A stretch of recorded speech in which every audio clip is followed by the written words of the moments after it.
Welcome to Breakdown. JJ, my favorite sport in the whole wide world is Pickleball. college football. Okay. We got week 1 in the books, JJ. Week 0 in the book. I'm sorry, week 0. My bad. Because we're going to talk, what are we going to talk about today? Talking about week 1. We're going to talk about week 1. Week 0, let's really quickly, JJ. What No happened? SEC or Big Ten teams played, but That's right. But really quickly, there were some competitive close games. We saw New Mexico and Montana State was a 4-point game, but obviously that's not the one we're talking about. SMU, at their first game as an ACC member, they went to Nevada and they trailed for most of the game. They came back and won that game. But the biggest game of the night was over in Ireland. In Ireland. In the land of the Ire. I'm 13% Irish, I found out, doing the 23andMe. Okay. I did. I found out. Okay. So you were at home watching this game then? Yeah, you must be more Irish than me, though, because I know Mom is less Irish than me. Okay. So you have to be more. I ain't gonna even comment on that, but tell me, what happened in Ireland? In Ireland, the 10-point favorite, the top 10 team, DJU's third team, took a loss. Florida State Seminoles lost to The Georgia Tech. Yellow Jackets. Yeah. Did that surprise you? I am a Florida little went surprised. undefeated last year. Didn't get to the championship game. Florida State did, but they don't have those sorry, players Florida anymore. State. Okay. Johnny Wilson is in the NFL. Keon Coleman's in Buffalo. Okay. I don't know where the quarterback is, but he's also not there. Jordan Travis, I think, is in New England. Your point is well taken. But that game, I watched that game. Georgia Tech just ran over Florida State, man. They dominated the line of scrimmage. They were able to run pretty much whenever they wanted to, and Florida State wasn't able to stop it. That's true. Is that going to be indicative of things to come in college football this year? Yeah, it might just be. Georgia Tech was pretty good last year. They went 7-5, went to a bowl game. I think they won their bowl game. So. But they didn't go undefeated like Florida State did. No, they didn't. But they might have retained more of their players than Florida State did. Okay. And first game of the season, you don't want to be too reactionary, especially it's not even in the continent. Well said. And it was a one possession game, but there was a pretty telling, pretty damning infographic about DJ Uiagalelei at halftime. He had thrown for 92 yards at that point in time. He ended the game throwing for 192 yards, but the average depth of his air yards that he threw in the air was negative 0.1 yards per pass. Yeah. It may be indicative for a lot of ranks too. But JJ, let's just focus on that's week 0. That's week 0. Let's focus on week 1. Yeah. Let's start off with some Big Ten schools playing in week 1. Your favorite school from the Big Ten, the reigning national champions. Michigan Wolverines, yep. Week 1. What's your take? Yeah, they're playing the mighty Fresno State Bulldogs. They're not going out there, actually. I think their first 5 games are going to be at home. Michigan has an opening day game at home. Yeah, I know it's a shocker. This is unprecedented. It's so unusual. But it worked for them last year, so they decided, why not keep it up? Why not keep up this that tradition? Good. So we don't consider it to be much of a game. You and I, neither one, right? They're like a 30-point favorite. I don't expect them. Well, let's talk about my favorite Big Ten school. Okay, let's talk about the Michigan State Spartans. A couple of miles from Ann Arbor. Yeah, about 50. About 70. I used to work in Ann Arbor. But As the bird flies, I meant. Oh, yeah. I mean, driving. I used to drive 72 miles every day. But I ain't going to tell. I wouldn't say that out loud that I actually worked in that city. But Michigan State, JJ. Yeah.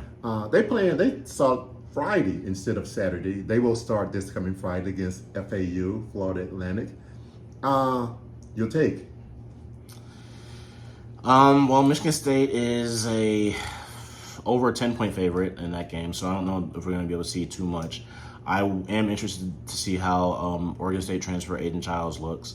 He's not the only guy that transferred over from Oregon State. Jonathan Smith brought a couple of other players over.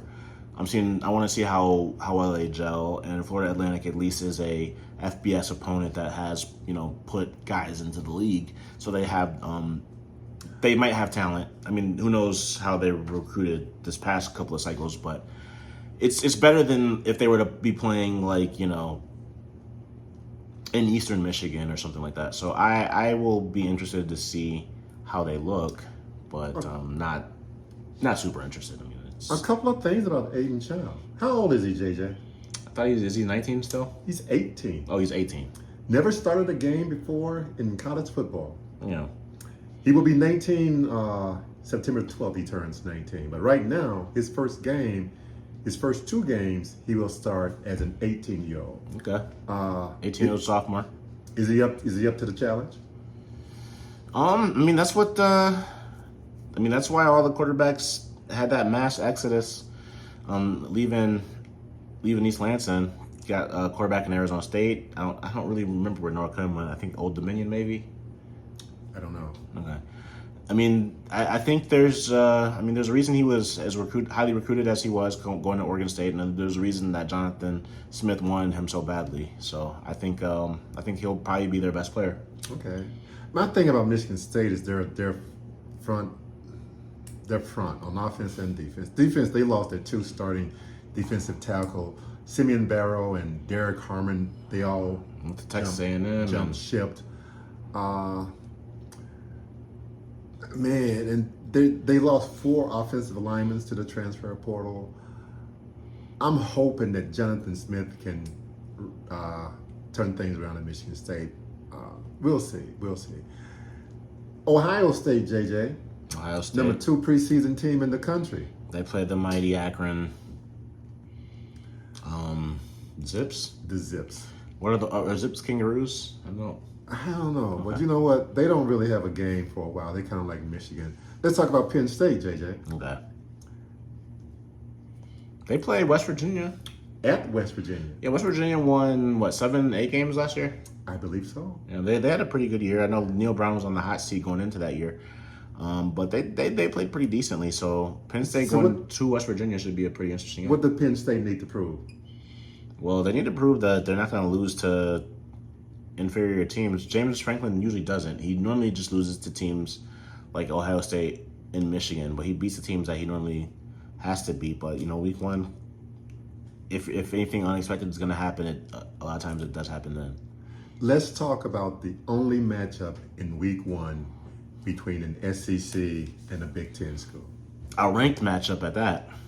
2. Yeah. USC ranked number 25 at LSU. LSU is ranked number 13. Are you looking forward to this game? And this game is actually, I believe, it's Monday night instead of Saturday or Sunday. That's the best game of the week. I mean, is it the only unranked matchup?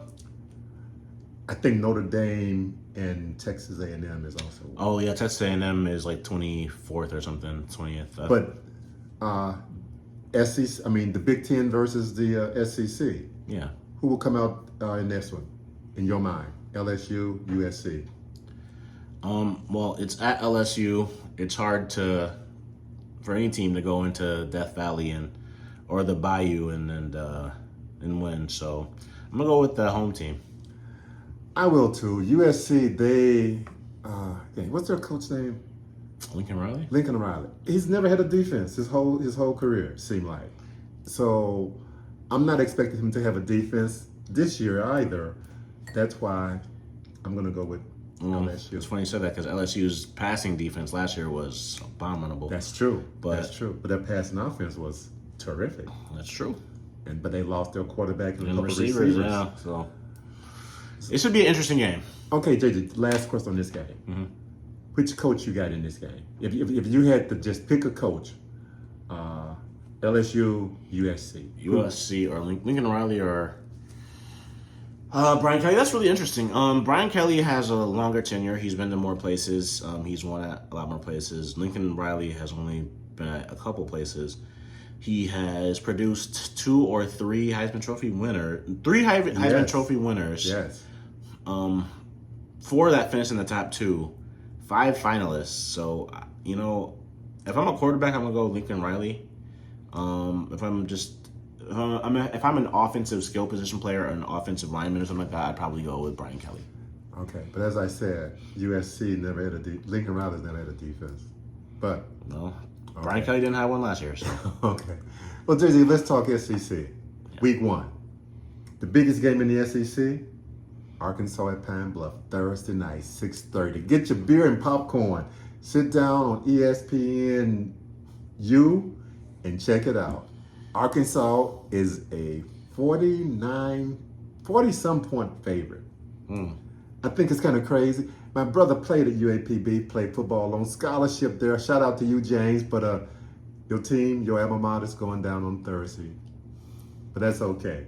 JJ, let's go on to another team, another game. All right, moving on. Who are we going to next? Florida. Florida. They playing a team in Florida week 1. Playing A the very good Miami matchup, I think. Hurricanes. That's right. With Cam Ward, the Washington State transfer. How you like that game? I like that game a lot. I think Cam Ward's going to go and end up finding himself in New York at some point in time.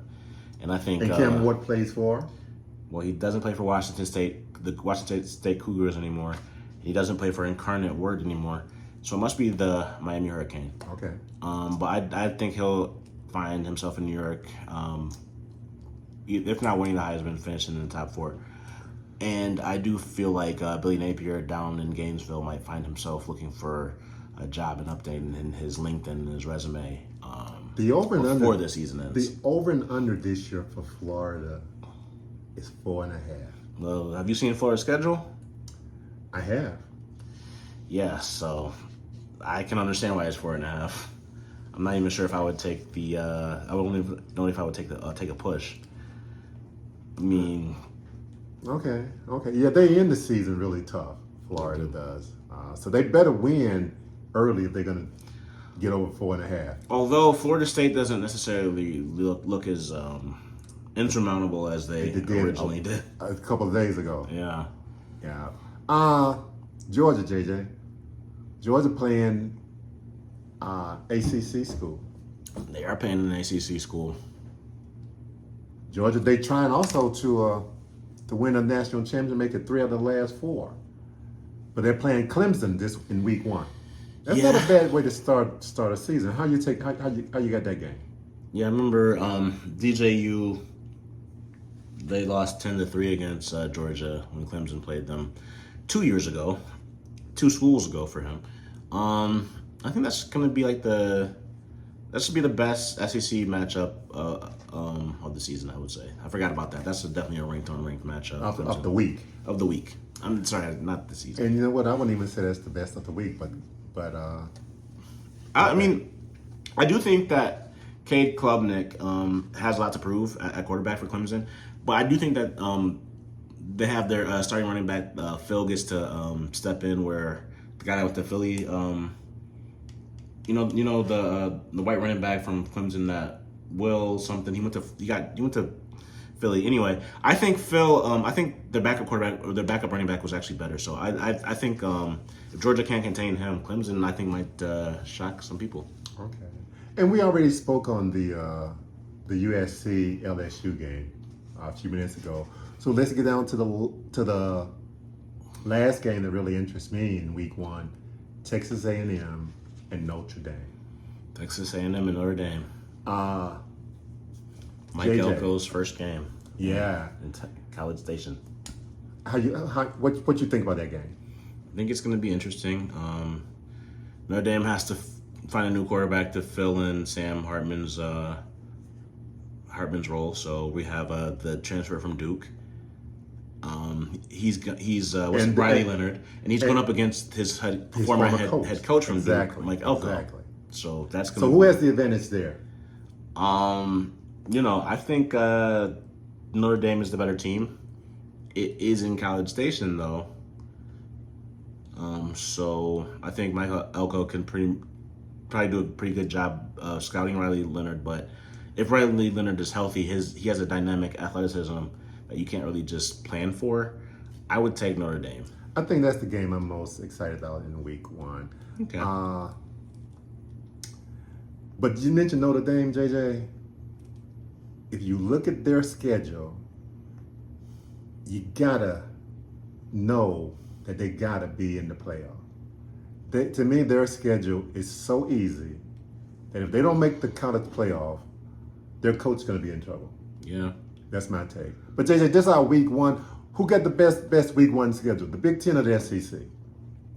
You know, it's a surprise, but the SEC has some really good matchups. Some of them are against now Big Ten teams like USC, but I'm going to have to go with the SEC. Okay. All I say is grab your beer and your popcorn come Thursday night and sit down and watch the best game of the year. That's Arkansas and Pine Bluff. JJ, WPS, Wool Pig Suey. What you got for me? You got this Colorado, what that, Colorado shirt? I do have a Colorado. It says Pac-12 on it. It says Pac-12, man. Yeah, it's a keepsake. Okay. Because that no longer exists. Let's get out of here.